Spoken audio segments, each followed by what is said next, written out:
आज होता श्रावणातला दुसरा सोमवार आणि आजचा दिवस सुरू केला तो अगदी प्रसन्न वातावरणात. सगळ्यात आधी दारामध्ये सुंदर फुलांची रांगोळी काढली. त्यानंतर देवाची पूजा करून घेतली. देवपूजा झाल्यानंतर घरातलं वातावरण एकदम चेंज होऊन जातं. नंतर महादेवाच्या पूजेसाठी फुलं, बेल आणि पूजेचं सगळं साहित्य तयार करून घेतलं आणि छान अशी पूजा केली.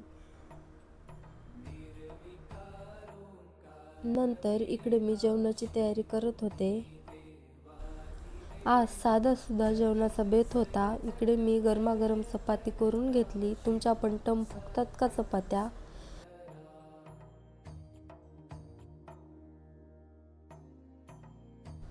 आणि आज जेवणामध्ये वरण भात भाजी चपाती होती. जेवण केलं आणि किचन सगळं आवरून घेतलं. असा होता आजचा दिवस. भेटू न्यू व्हिडिओ सोबत. तोपर्यंत बाय.